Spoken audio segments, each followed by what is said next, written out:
Vous écoutez WBCQ, diffusant la radio World's Last Chance depuis Monticello, Maine, USA.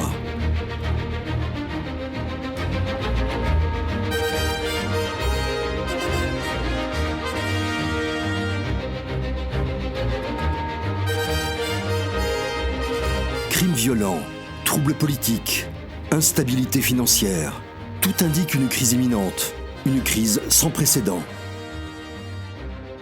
Réglez votre fréquence sur Radio World's Last Chance pour découvrir comment vous préparer spirituellement à ce qui nous attend. Radio WLC prépare un peuple pour le retour très proche du Sauveur.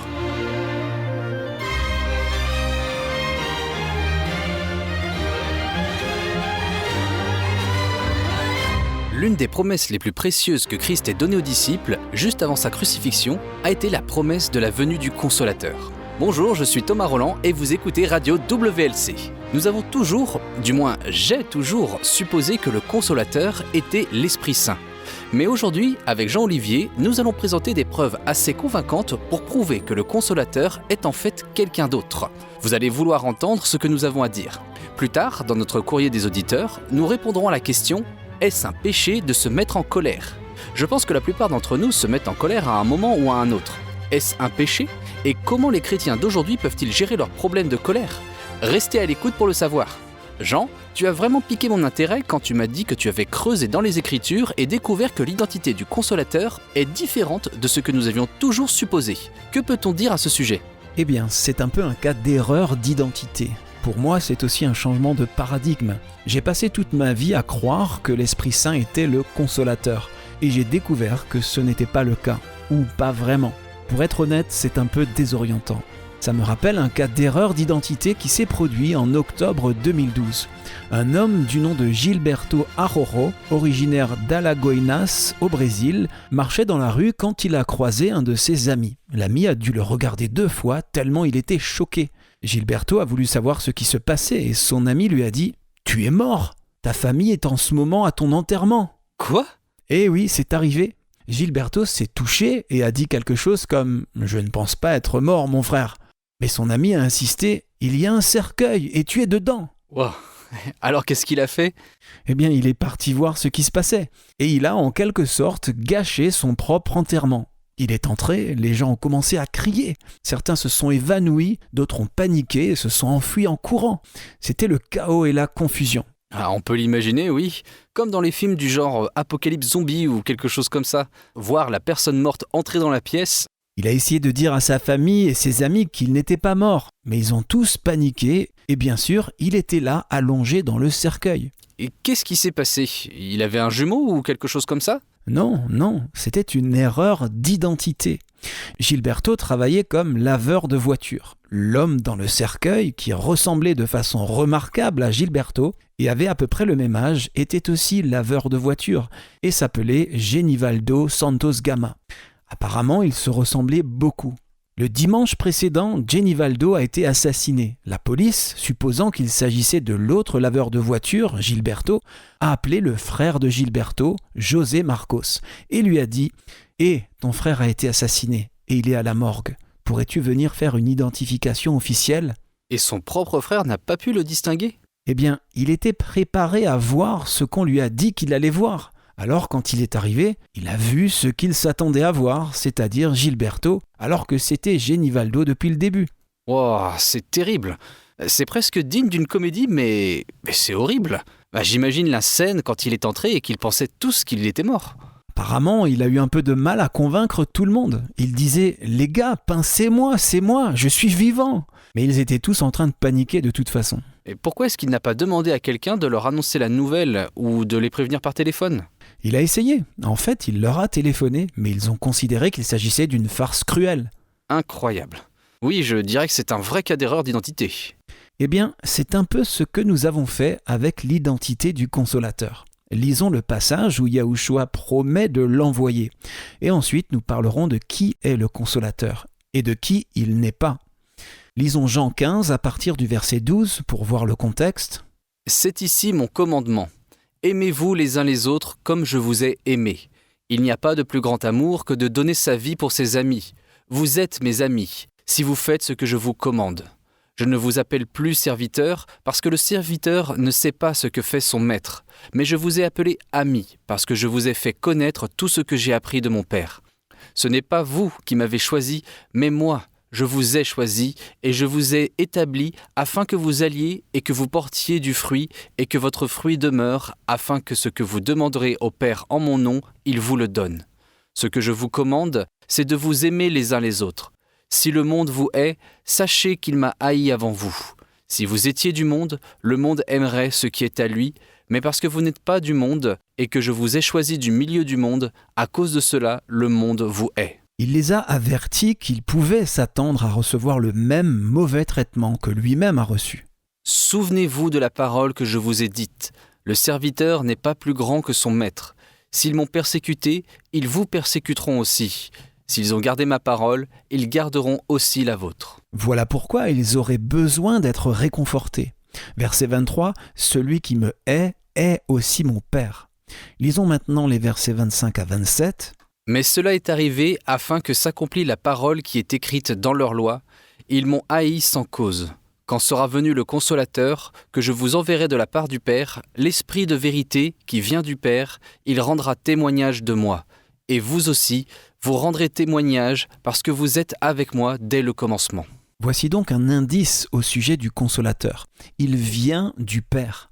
Passons maintenant à Jean 16. Depuis Jean 14 jusqu'à Jean 16, Christ ne cesse de parler du Consolateur. Commençons au verset 1. Remarquons ici comment Yahushua explique pourquoi ils vont vouloir et avoir besoin d'un Consolateur. Remarquons ensuite ce que sera l'œuvre du Consolateur une fois qu'il sera venu. Je vous ai dit ces choses afin qu'elles ne soient pas pour vous une occasion de chute. Ils vous excluront des synagogues, et même l'heure vient où quiconque vous fera mourir croira rendre un culte à Dieu. Et ils agiront ainsi parce qu'ils n'ont connu ni le Père ni moi. Je vous ai dit ces choses afin que, lorsque l'heure sera venue, vous vous souveniez que je vous les ai dites. Je ne vous en ai pas parlé dès le commencement parce que j'étais avec vous. Maintenant je m'en vais vers celui qui m'a envoyé, et aucun de vous ne me demande « Où vas-tu » Mais parce que je vous ai dit ces choses, la tristesse a rempli votre cœur. Cependant, je vous dis la vérité. Il vous est avantageux que je m'en aille, car si je ne m'en vais pas, le Consolateur ne viendra pas vers vous. Mais si je m'en vais, je vous l'enverrai. Et quand il sera venu, il convaincra le monde en ce qui concerne le péché, la justice et le jugement. En ce qui concerne le péché, parce qu'il ne croit pas en moi. La justice, parce que je vais au Père et que vous ne me verrez plus. Le jugement, parce que le prince de ce monde est jugé. J'ai encore beaucoup de choses à vous dire, mais vous ne pouvez pas les porter maintenant. Quand le Consolateur sera venu, l'Esprit de vérité, il vous conduira dans toute la vérité, car il ne parlera pas de lui-même, mais il dira tout ce qu'il aura entendu, et il vous annoncera les choses à venir. Il me glorifiera, parce qu'il prendra de ce qui est à moi, et vous l'annoncera. Tout ce que le Père a est à moi. C'est pourquoi j'ai dit qu'il prend de ce qui est à moi, et qu'il vous l'annoncera. Il y a beaucoup de choses dans ce passage. Tout d'abord, bien sûr, la raison pour laquelle ils auront besoin d'un consolateur. Ils vous excluront ou vous excommunieront. Celui qui vous tuera pensera qu'il sert Yah. C'est une persécution lourde qui est décrite ici. Ils auront besoin d'être consolés. Mais ce n'est pas tout. Le consolateur aura une tâche spéciale à accomplir. Que dit Yahushua aux disciples au verset 12 ? J'ai encore beaucoup de choses à vous dire, mais vous ne pouvez pas les porter, ou les supporter dans une autre version, maintenant. Donc une partie de l'œuvre du Consolateur serait d'enseigner aux apôtres ce que, à ce stade, ils n'étaient pas prêts à apprendre. Qu'est-ce que le Consolateur devait faire d'autre ? Versets 8 à 11. Et quand il sera venu, il convaincra le monde en ce qui concerne le péché, la justice et le jugement. En ce qui concerne le péché, parce qu'il ne croit pas en moi. La justice, parce que je vais au Père et que vous ne me verrez plus. Le jugement, parce que le prince de ce monde est jugé. Il est important de noter que le Consolateur ne devait pas venir tant que Christ était là. C'est pourquoi il dit au verset 7 « Cependant, je vous dis la vérité, il vous est avantageux que je m'en aille. Il est avantageux, il est nécessaire pour atteindre le but qu'il s'en aille, car s'il ne le faisait pas, le Consolateur ne viendrait pas à eux. » Nous avons toujours pensé que le Consolateur était l'Esprit Saint. Et cette séparation et désignation distincte semble confirmer l'existence d'une divinité trinitaire. Après tout, le Consolateur, dans ces passages, est une entité à part entière. Eh bien, après des recherches approfondies et minutieuses, nous croyons que le consolateur est Yahushua lui-même. Non pas une troisième personne désincarnée d'une divinité 3 en 1, mais Christ ressuscité lui-même. Et d'où tiens-tu cela ? Parce qu'en lisant Jean, on a l'impression que Yahushua fait référence à quelqu'un d'autre. Il ne dit pas « je reviendrai vers vous ». Il dit que le consolateur, il viendra à vous. Je dois partir, mais je vous l'enverrai. On ne dirait pas qu'il parle de lui-même. C'est une question juste. Très bien. Passons à Luc 9 et lisons les versets 18 à 22. Un jour que Yahushua priait à l'écart, ayant avec lui ses disciples, il leur posa cette question. « Qui dit-on que je suis ?» Ils répondirent « Jean-Baptiste, les autres, Élie, les autres, qu'un des anciens prophètes est ressuscité. » « Et vous, leur demanda-t-il, qui dites-vous que je suis ?» Pierre répondit, « Le Christ de Yahweh. » Yahushua leur recommanda sévèrement de ne le dire à personne. Il ajouta qu'il fallait que le Fils de l'homme souffrit beaucoup, qu'il fût rejeté par les anciens, par les principaux sacrificateurs et par les scribes, qu'il fût mis à mort et qu'il ressuscita le 3e jour. Ce n'est qu'un exemple parmi d'autres où Yahushua se réfère à lui-même à la 3e personne.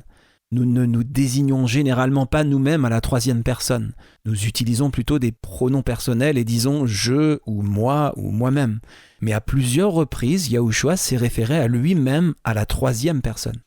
Un autre endroit où il l'a fait, c'est dans Marc 2. Lisons les versets 1 à 11 pour avoir le contexte. Quelques jours après, Yahushua revint à Capernaum. On apprit qu'il était à la maison. Et il s'assembla un si grand nombre de personnes que l'espace devant la porte ne pouvait plus les contenir. Il leur annonçait la parole. Des gens vinrent à lui, amenant un paralytique porté par 4 hommes. Comme ils ne pouvaient l'aborder à cause de la foule, ils découvrirent le toit de la maison où il était, et ils descendirent par cette ouverture le lit sur lequel le paralytique était couché. Yahushua, voyant leur foi, dit au paralytique, « Mon enfant, tes péchés sont pardonnés. » Il y avait là quelques scribes qui étaient assis et qui se disaient au-dedans d'eux, « Comment cet homme parle-t-il ainsi ? Il blasphème. Qui peut pardonner les péchés si ce n'est Yah seul ?» Yahushua, ayant aussitôt connu par son esprit ce qu'ils pensaient au-dedans d'eux, leur dit, « Pourquoi avez-vous de telles pensées dans vos cœurs ? Lequel est le plus aisé de dire au paralytique, « Tes péchés sont pardonnés » ou de dire, « Lève-toi, prends ton lit et marche » Or, afin que vous sachiez que le Fils de l'homme a sur la terre le pouvoir de pardonner les péchés, je te l'ordonne, dit-il au paralytique, « Lève-toi, prends ton lit et va dans ta maison. » Il aurait pu tout aussi bien dire « Je veux que vous sachiez que j'ai le pouvoir sur la terre de pardonner les péchés. » C'est probablement ainsi que vous ou moi l'aurions formulé. Mais ce n'est pas ce qu'il a fait. Il l'a formulé à la 3e personne. Je veux que vous sachiez que le Fils de l'homme a sur la terre le pouvoir de pardonner les péchés. Encore une fois, il parle de lui-même, mais à la 3e personne. Ce n'est pas inhabituel de la part de Christ. Mais il y a plus, quand il se réfère au consolateur dans Jean 14 à 16. Ici, Yahushua parle de son moi futur, de son moi ressuscité, après sa mort et sa résurrection. Il ne parle pas de son moi présent. C'est pourquoi il dit qu'il est avantageux pour les disciples qu'ils s'en aillent. Il est avantageux qu'ils meurent pour leurs péchés. Ensuite, il reviendra lui-même auprès d'eux en tant que leur consolateur. Le Sauveur ressuscité et glorifié est le consolateur. Retournons à Jean 14 et lisons les versets 16 à 18. « Et moi, je prierai le Père, et il vous donnera un autre consolateur, afin qu'il demeure éternellement avec vous, l'Esprit de vérité, que le monde ne peut recevoir, parce qu'il ne le voit point et ne le connaît point, mais vous, vous le connaissez, car il demeure avec vous et il sera en vous. Je ne vous laisserai pas orphelin, je viendrai à vous. » Très bien, ce sont les versets 16 et 17. Vous seriez justifié de dire « Vous voyez, c'est l'Esprit de vérité, le Saint-Esprit ». Mais continuons à lire. Que dit le verset 18 ? « Je ne vous laisserai pas orphelin, je viendrai à vous. » Christ lui-même est le consolateur. Il est littéralement venu à plusieurs reprises auprès des disciples après sa résurrection. Nous avons déjà largement abordé la doctrine de la Trinité dans d'autres programmes. Il s'agit d'une doctrine issue du paganisme. Aucun des apôtres ne croyait en une divinité 3 en 1, ni ne l'a enseigné. En fait, cette croyance a suscité de nombreuses controverses quand elle a été officiellement introduite pour la première fois dans la théologie de l'Église au IVe siècle. Certaines personnes ont même perdu la vie en s'opposant à cette nouvelle croyance. Si vous avez manqué ces émissions, vous pouvez toujours les écouter sur notre site web ou sur notre chaîne YouTube. Exact. C'est ainsi que les chrétiens d'aujourd'hui ont hérité de la doctrine de la Trinité. Et nous avons superposé cette interprétation à l'ensemble des Écritures. Et nous pensons qu'elle est là quand nous lisons, parce que c'est ce que nous nous attendons à voir. Tout comme José, le frère de Gilberto. La police lui a dit que son frère était mort, alors il a confirmé ce qu'il croyait déjà être la vérité. Mais ce n'était pas la vérité, c'était faux. Eh bien, nous avons superposé une troisième personne de la divinité à ces passages parlant du Consolateur. Mais ici même, dans Jean 14, verset 18, Christ identifie qui est le Consolateur. Il dit « Je ne vous laisserai pas orphelin ». La King James dit « Je ne vous laisserai pas sans consolation ». Et il ajoute « Je viendrai à vous ». Waouh, comment se fait-il que je n'ai jamais vu cela auparavant ? Personne d'entre nous ne l'a vu. Nous avons superposé la doctrine de la Trinité à l'Écriture, mais elle n'est pas dans l'Écriture. Ok, nous devons faire une courte pause, amis auditeurs. À notre retour, voyons ce que signifie le mot « consolateur » dans les textes originaux. Très bien.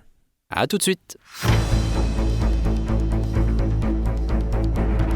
Avez-vous déjà été troublé par diverses paroles divines de l'Ancien Testament disant aux Israélites de détruire telle ville ou telle population et d'y tuer tout le monde, y compris les femmes, les enfants et même les bébés ? Cela ne semble pas compatible avec le caractère d'amour du Créateur, n'est-ce pas ? Il existe cependant une raison à cela. Découvrez-la sur notre site web en lisant les Néphilim dans la Bible. Apprenez pourquoi de tels ordres ont été donnés par un père aimant. Lisez les Néphilim dans la Bible sur worldslastchance.com.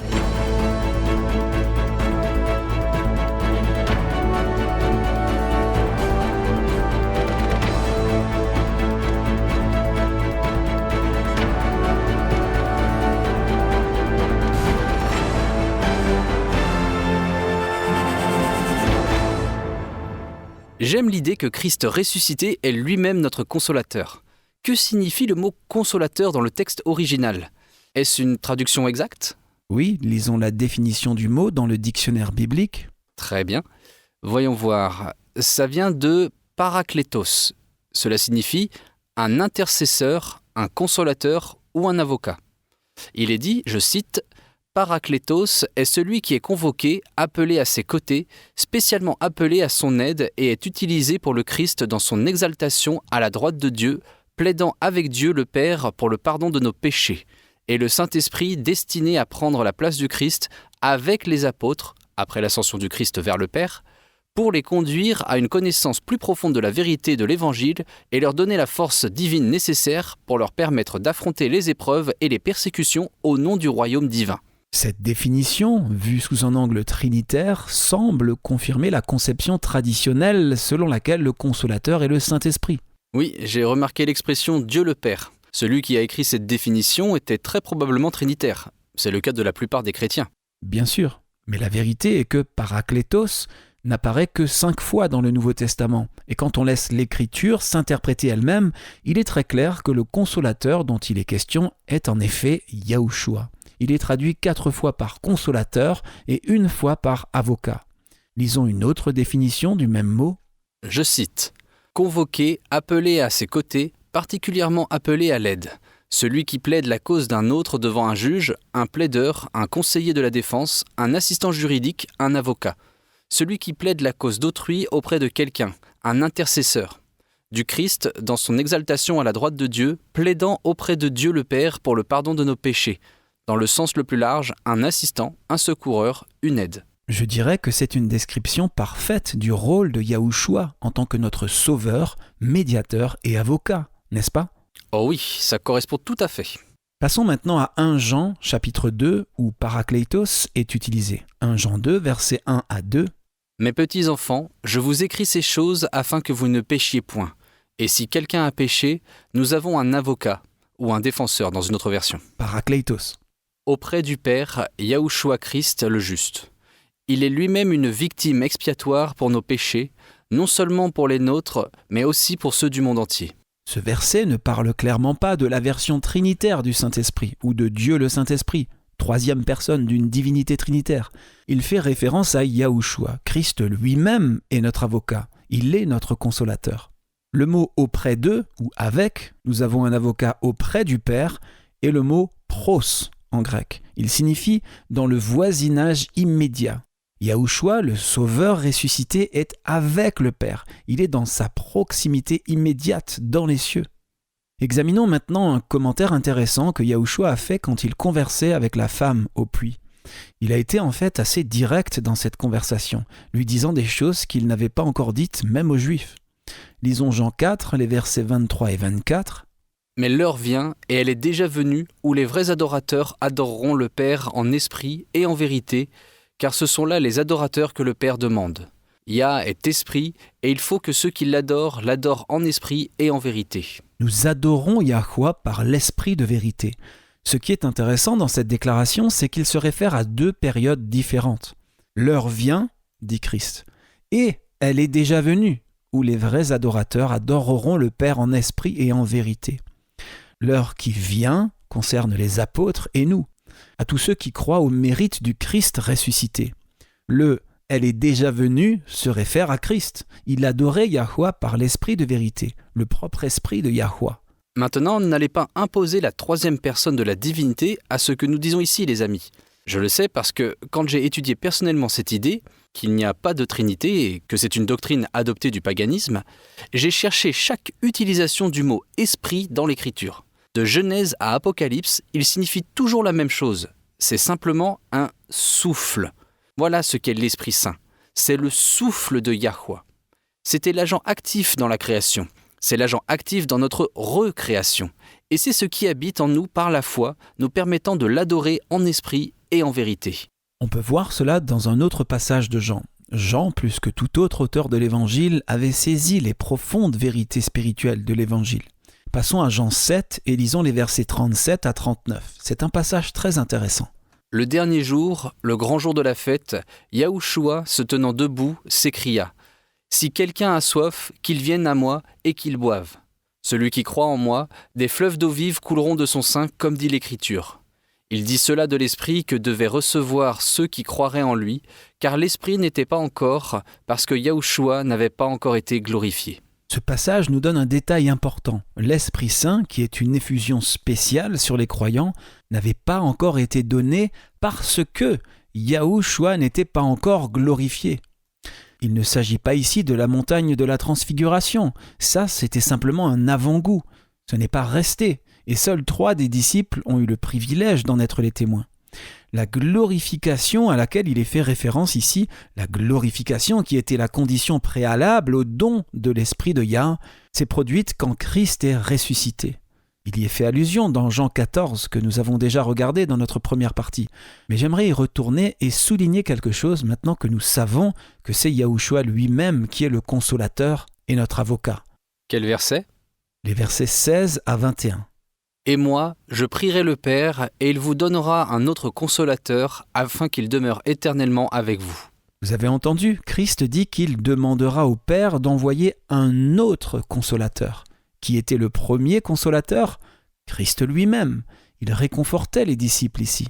Il allait être trahi et tué dans peu de temps, et il réconfortait les disciples. Continuons à lire, verset 17. « L'Esprit de vérité que le monde ne peut recevoir parce qu'il ne le voit point et ne le connaît point, mais vous, vous le connaissez, car il demeure avec vous et il sera en vous. Je ne vous laisserai pas orphelin, je viendrai à vous. Encore un peu de temps, et le monde ne me verra plus. Mais vous, vous me verrez, car je vis, et vous vivrez aussi. En ce jour-là, vous connaîtrez que je suis en mon Père, que vous êtes en moi, et que je suis en vous. Celui qui a mes commandements et qui les garde, c'est celui qui m'aime, et celui qui m'aime sera aimé de mon Père. Je l'aimerai, et je me ferai connaître à lui. » Ici encore, Christ réconforte les disciples. Il dit « Je ne vous laisserai pas orphelins ou sans consolation. Je viendrai à vous. » Et la façon dont il est venu aux disciples et la façon dont il vient à nous, c'est par l'Esprit de vérité, l'Esprit régénérateur de Yah. Le consolateur qui devait venir est le même être qui les réconfortait au moment où il leur parlait, sauf qu'il a été ressuscité, il a été glorifié. C'est Christ ressuscité et glorifié qui est l'autre consolateur. C'est magnifique. Ça me rappelle quand Yahushua a dit « Venez à moi, vous qui êtes fatigués et chargés, et je vous donnerai du repos. Prenez mon joug sur vous et recevez mes instructions, car je suis doux et humble de cœur, et vous trouverez du repos pour vos âmes. » Il est le consolateur, il l'a toujours été, avant sa mort et après sa résurrection. Il est notre consolateur et notre avocat, notre médiateur. Regardons maintenant ce que Paul dit dans Romains 7, verset 4. « De même, mes frères, vous aussi qui avez été par le corps de Christ mis à mort en ce qui concerne la loi, pour que vous apparteniez à un autre, à celui qui est ressuscité des morts, afin que nous portions des fruits pour Yahweh. » Les croyants meurent avec Christ par la foi pour ressusciter avec lui. Mais remarquons comment Paul décrit cela ici. Il dit que nous sommes morts à la loi par le corps de Christ pour que nous puissions appartenir à un autre. Qui est cet autre ? Paul le dit juste après, à celui qui est ressuscité des morts. Nous avons donc ici à nouveau ce concept du Christ présent avec les disciples avant sa mort et devenant un autre à sa résurrection et glorification. Le même être, bien sûr. Bien sûr, mais maintenant il est le Christ ressuscité, et c'est le Christ ressuscité qui est notre consolateur, l'autre consolateur que Yahweh devait nous envoyer après sa mort. Les disciples ont connu Yahushua dans la chair, ce n'est pas notre cas, parce que quelque chose a changé. Lisons 2 Corinthiens 5, versets 16 et 17, Paul, avec sa profonde connaissance théologique, soulève ici un point intéressant qui fait écho à ce qu'il a écrit dans Romains. 2 Corinthiens 5, versets 16 à 17. « Ainsi, dès maintenant, nous ne connaissons personne selon la chair, et si nous avons connu Christ selon la chair, maintenant nous ne le connaissons plus de cette manière. Si quelqu'un est en Christ, il est une nouvelle créature. Les choses anciennes sont passées, voici, toutes choses sont devenues nouvelles. » Et 1 Corinthiens 15, versets 42 à 49. « Ainsi en est-il de la résurrection des morts. Le corps est semé corruptible, il ressuscite incorruptible. Il est semé méprisable, il ressuscite glorieux. Il est semé infirme, il ressuscite plein de force. Il est semé corps animal ou naturel, il ressuscite corps spirituel. S'il y a un corps animal ou naturel, il y a aussi un corps spirituel. C'est pourquoi il est écrit « Le premier homme, Adam, devint une âme vivante. Le dernier Adam est devenu un esprit vivifiant. Mais ce qui est spirituel n'est pas le premier, c'est ce qui est animal, naturel. Ce qui est spirituel vient ensuite.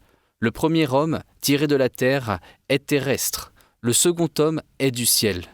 Tel est le terrestre, tels sont aussi les terrestres, et tel est le céleste, tels sont aussi les célestes.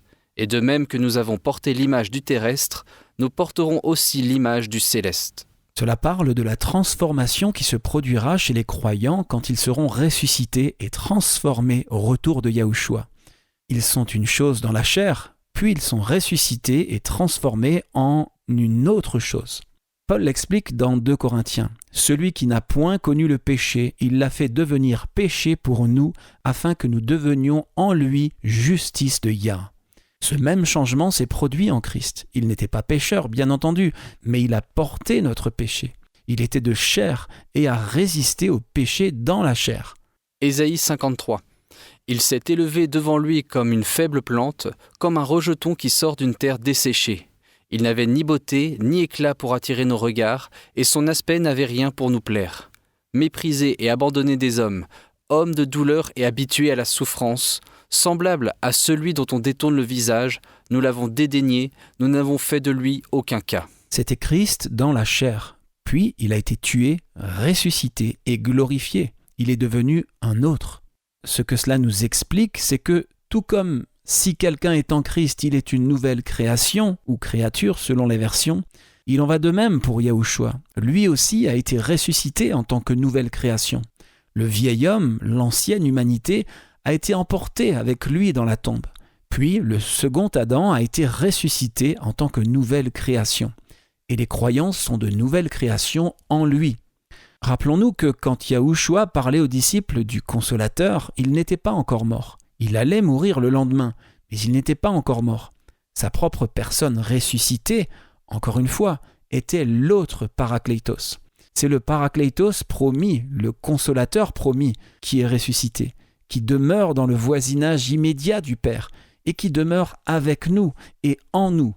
C'est un exercice intéressant que de comparer et de contraster le premier consolateur, Christ sous la forme d'une chair sujet au péché, au second consolateur, le consolateur numéro 2, le Seigneur ressuscité. Lisons cette liste de quelques comparaisons.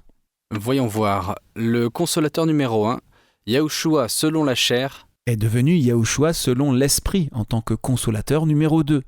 La vieille humanité sous le premier consolateur est devenue la nouvelle humanité sous le second consolateur. Le premier Adam, le deuxième Adam, l'ancienne création, la nouvelle création. Le mortel se transforme en immortel, le terrestre devient céleste, le naturel se transforme en spirituel, la chair et le sang deviennent l'esprit qui donne la vie. Et quand par la foi nous mourons avec Christ, nous ressuscitons aussi avec lui en tant que nouvelle création ou créature, en tant qu'une autre création.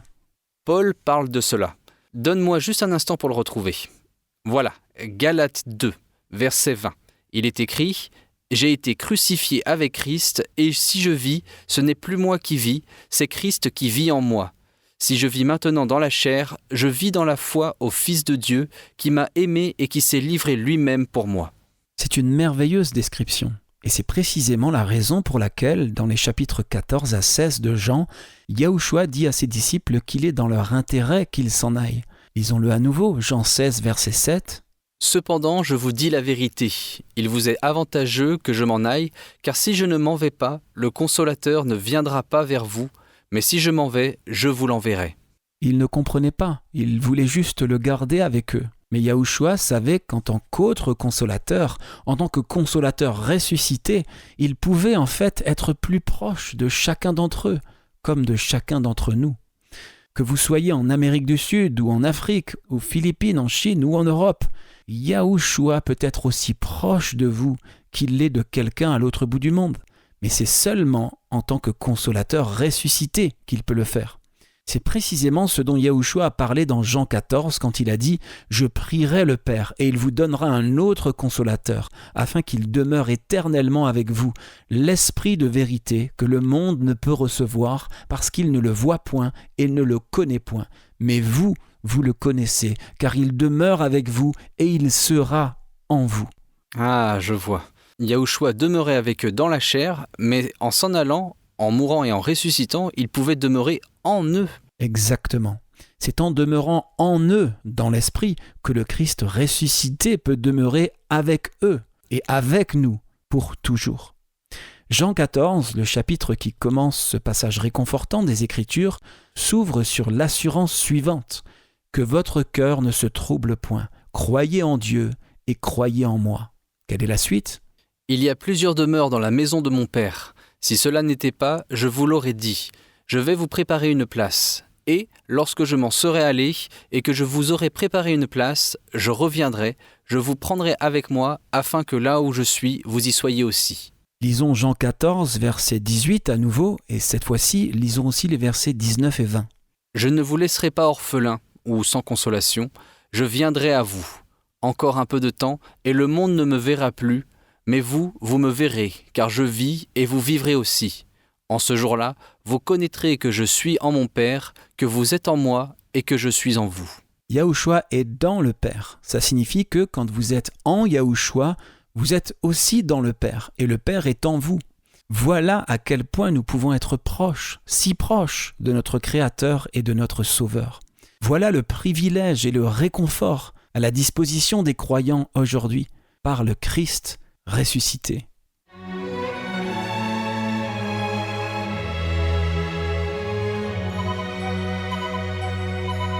Vous écoutez la radio World's Last Chance sur WBCQ à 9330 kHz sur la bande des 31 mètres.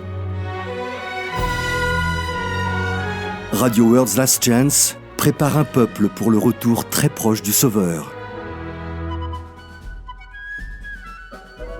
World's Last Chance est consacré à la préparation d'un peuple pour le retour très proche du Sauveur. Nos programmes radio sur ondes courtes sont diffusés quotidiennement en 7 langues différentes dans le monde entier et d'autres langues sont à venir. Nos vidéos et articles ont été traduits dans plus de 30 langues différentes. Et nous ne nous concentrons pas sur un seul point de doctrine. Nous voulons nous associer au ciel dans la diffusion de toute la vérité, au monde entier. Nos articles et vidéos couvrent une variété de sujets importants pour la croissance et le développement de la marche chrétienne. Nous présentons du contenu couvrant la piété pratique pour la vie quotidienne, les croyances bibliques fondées sur la parole de Yah seule, le calendrier du Créateur et les prophéties de la fin des temps qu'il est vital de connaître. Nous traitons même divers vents de doctrines incorrectes que Satan a utilisés pour tromper des multitudes et nous démontrons à partir des Écritures pourquoi elles sont fausses et ce qu'est la vérité. Visitez notre site worldslastchance.com dès aujourd'hui. Apprenez la vérité pour ces derniers jours. D'où vient notre question aujourd'hui pour notre courrier des auditeurs ? Ah, eh bien, je ne sais pas. C'est une question anonyme. Dommage, j'aime bien échanger des anecdotes sur les différents endroits du monde. Ok, alors voici quelques anecdotes sur la Terre en général.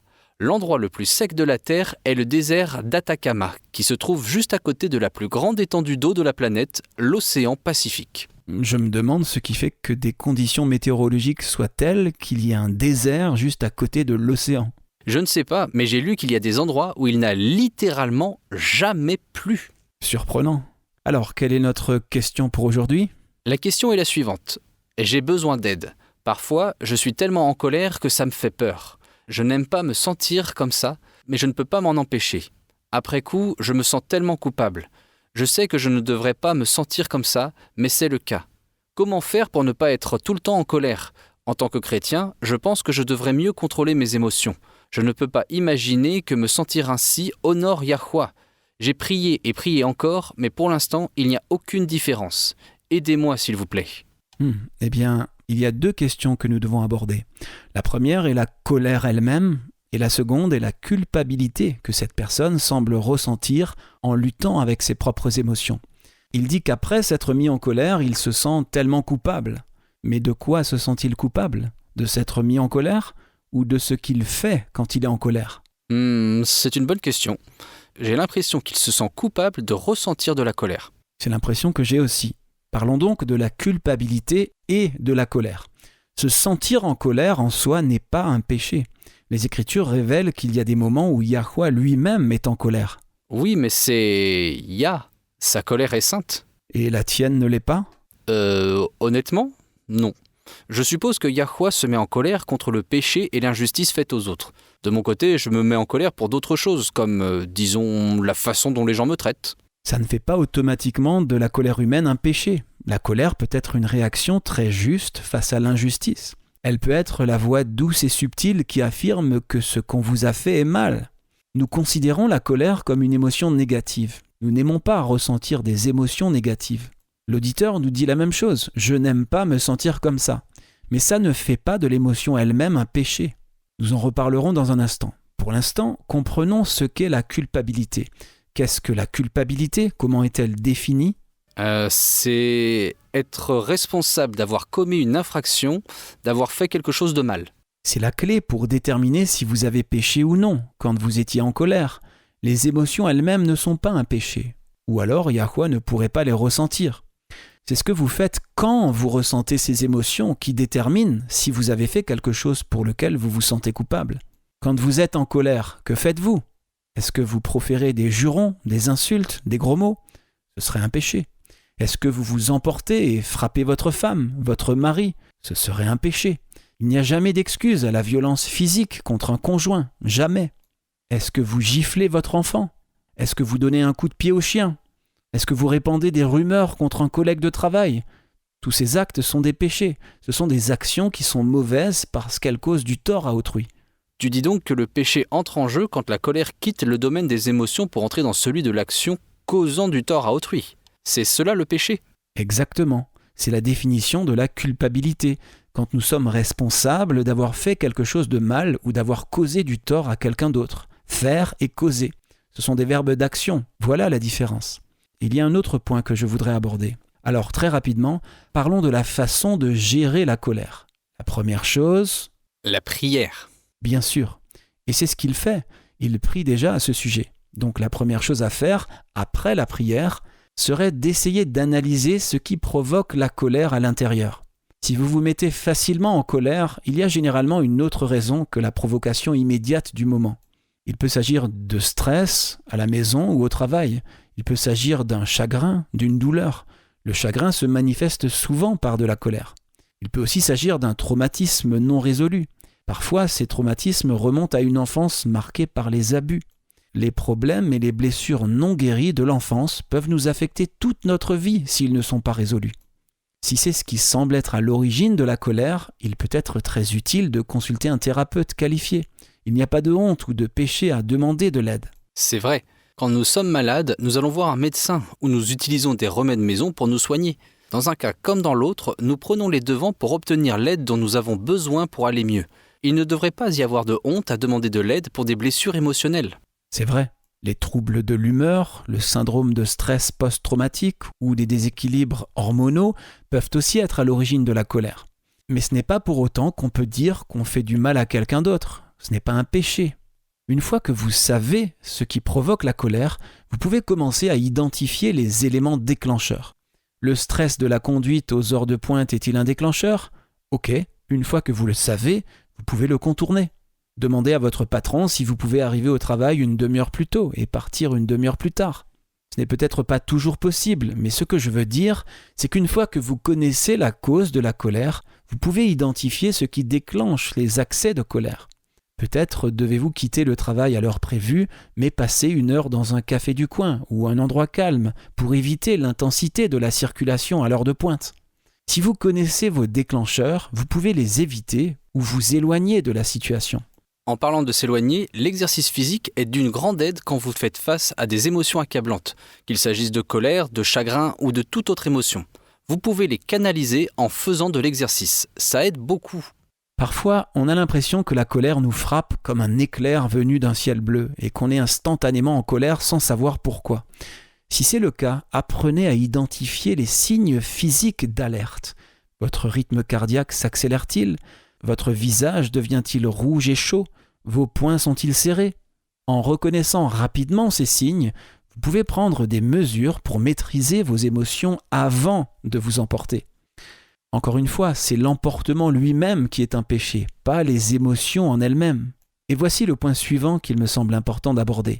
Souvent, les chrétiens ont l'impression qu'ils sont censés être heureux, tout le temps. Et s'ils ne le sont pas, ils se sentent coupables. J'ai connu des gens comme ça. S'ils ne ressentent pas la joie du Seigneur à chaque instant, ils se sentent coupables.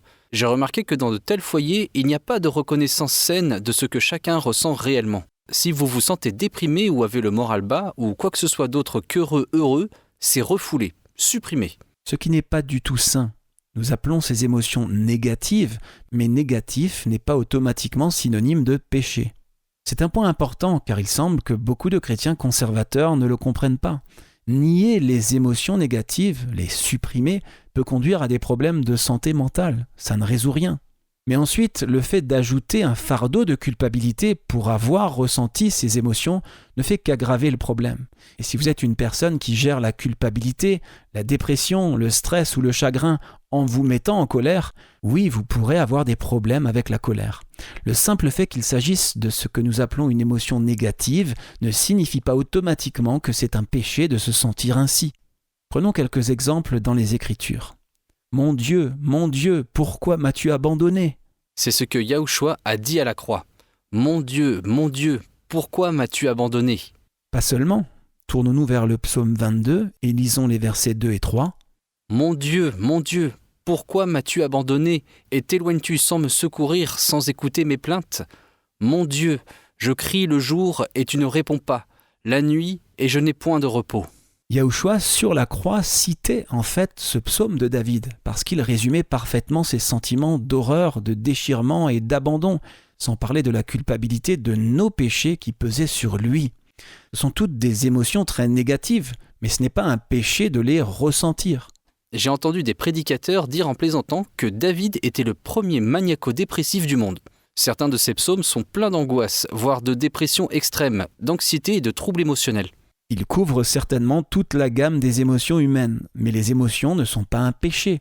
Et c'est le fardeau que j'aimerais enlever à nos auditeurs. Ce n'est pas un péché de se sentir déprimé, ce n'est pas un péché de se sentir triste. Prenons l'exemple de Job. Parmi tous ceux qui, dans les Écritures, ont eu des raisons de se lamenter et d'être déprimés, c'est bien Job.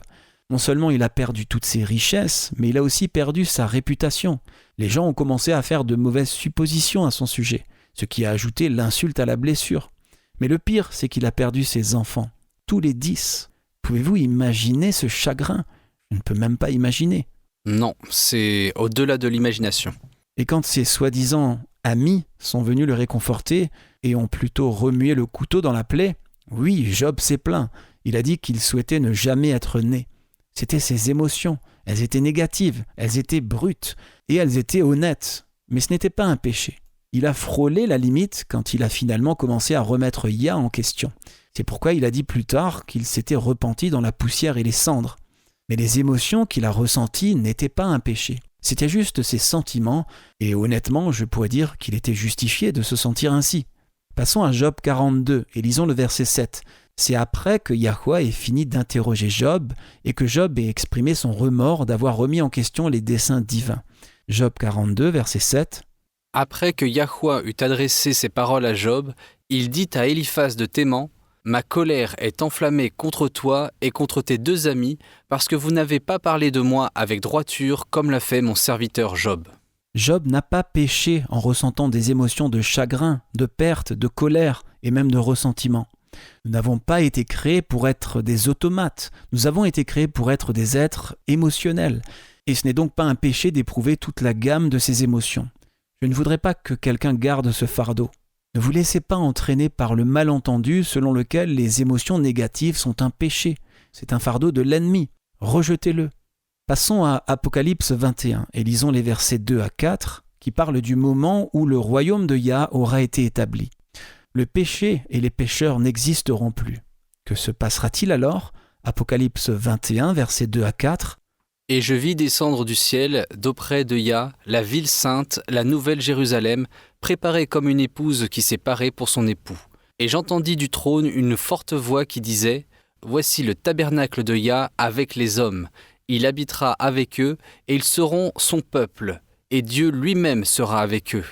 Il essuiera toute larme de leurs yeux, et la mort ne sera plus, et il n'y aura plus ni deuil, ni cri, ni douleur, car les premières choses ont disparu. » Nous aimons passer directement à la partie « Il n'y aura plus ni deuil, ni cri, ni douleur ». Mais juste avant, il est dit que Yahweh essuiera toutes les larmes de nos yeux. C'est une merveilleuse promesse. Imaginez être réconforté par le Père lui-même. Mais pour que Yahweh essuie toutes les larmes de nos yeux, ça signifie qu'il y a des larmes à essuyer. C'est vrai, c'est un bon point. Je ne pense pas avoir jamais exprimé clairement que je pensais pécher quand je ressentais des émotions négatives, mais j'ai parfois éprouvé un vague sentiment de culpabilité en les ressentant. N'oubliez pas que ce que nous considérons comme de la culpabilité peut aussi parfois être du chagrin. Ce n'est pas un péché d'avoir du chagrin. Oui, j'apprécie cette précision. Il est utile de mettre des mots sur tout cela. À suivre, votre promesse quotidienne.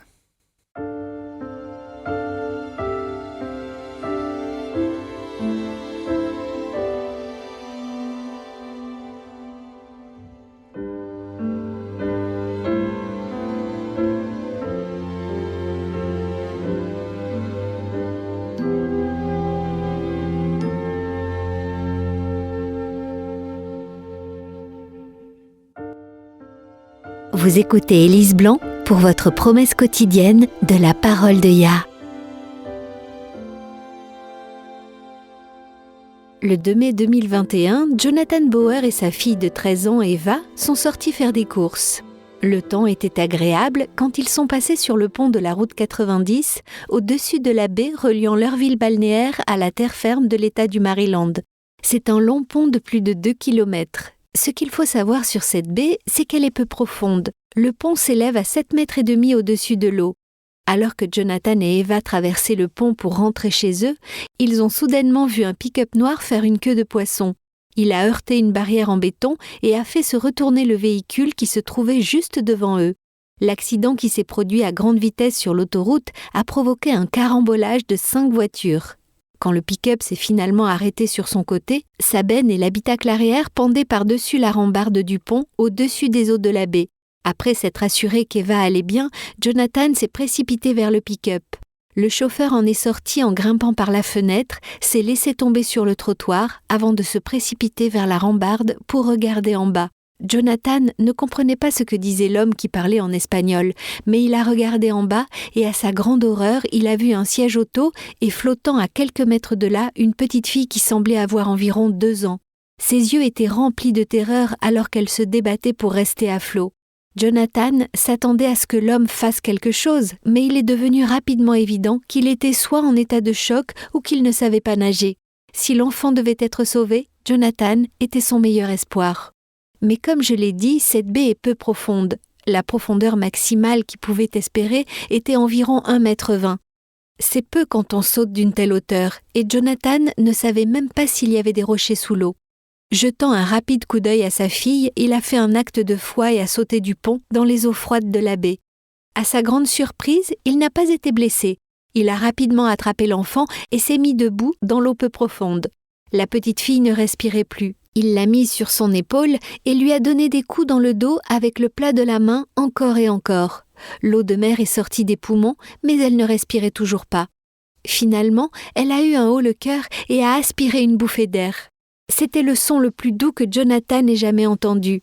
Ses petits bras l'ont agrippé autour du cou et il l'a serré contre lui pour essayer de réchauffer son corps. Un bateau est venu transporter Jonathan et la petite fille jusqu'à une rampe de mise à l'eau où une ambulance attendait pour emmener l'enfant à l'hôpital. Ce soir-là, Jonathan, sa femme et sa fille étaient très reconnaissants de la façon dont les choses s'étaient déroulées. La journée aurait pu se terminer en tragédie, mais ça n'a pas été le cas. Dans le psaume 18, David déclare « Oui, tu fais briller ma lumière. Yahweh, mon Elohim, éclaire mes ténèbres. Avec toi, je me précipite sur une troupe en armes. Avec mon Dieu, je franchis une muraille. Les voies de Elohim sont parfaites. La parole de Yahweh est éprouvée. Il est un bouclier pour tous ceux qui se confient en lui. Car qui est Elohim si ce n'est Yahweh? Et qui est un rocher si ce n'est notre Elohim? C'est Elohim qui me ceint de force et qui me conduit dans la voie droite. Il rend mes pieds semblables à ceux des biches et il me place sur mes lieux élevés. Tu me donnes le bouclier de ton salut. Ta droite me soutient et je deviens grand par ta bonté. Tu élargis le chemin sous mes pas et mes pieds ne chancellent point. Nous avons reçu de grandes et précieuses promesses. Réclamez-les dès maintenant.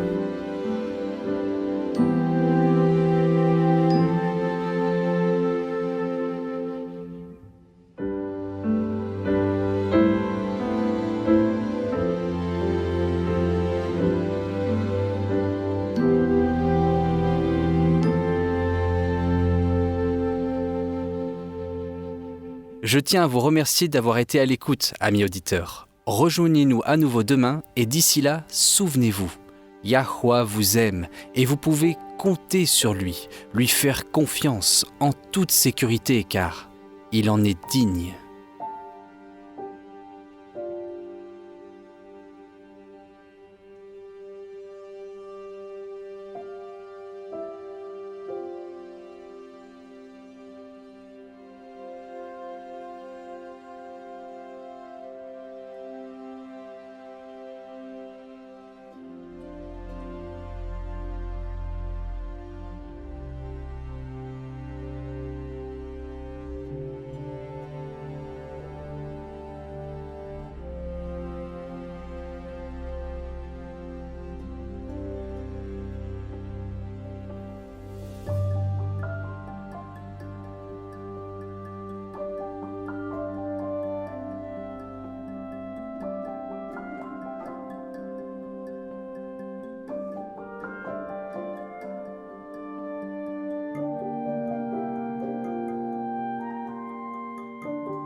Vous étiez à l'écoute de Radio WLC. Cette émission, ainsi que les émissions précédentes de Radio WLC, sont disponibles en téléchargement sur notre site internet. Elles sont parfaitement appropriées pour être partagées avec des amis et pour des études bibliques. Elles sont également une ressource merveilleuse pour ceux qui adorent Yahweh seul, en famille ou en groupe à la maison. Si vous souhaitez écouter les émissions de Radio WLC, rendez-vous sur notre site internet à l'adresse worldslastchance.com. Cliquez sur l'icône Radio WLC en haut à droite de la page d'accueil. Cela vous permettra de télécharger les épisodes dans votre langue préférée. Vous trouverez également des articles et des vidéos disponibles en plusieurs langues. Rejoignez-nous demain pour un autre message rempli de vérité sur WBCQ à 9330 kHz sur la bande des 31 mètres. Radio World's Last Chance prépare un peuple pour le retour très proche du Sauveur.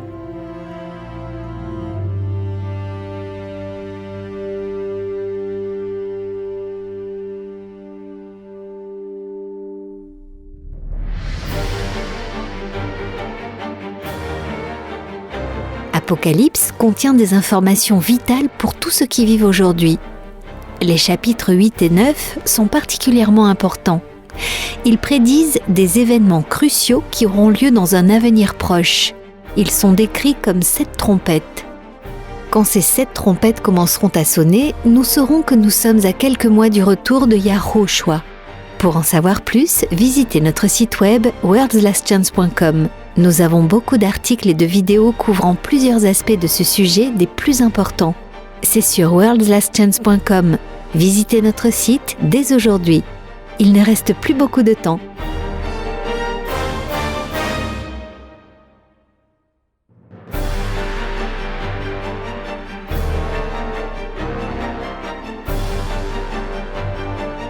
Le temps touche à sa fin, maintenant plus que jamais.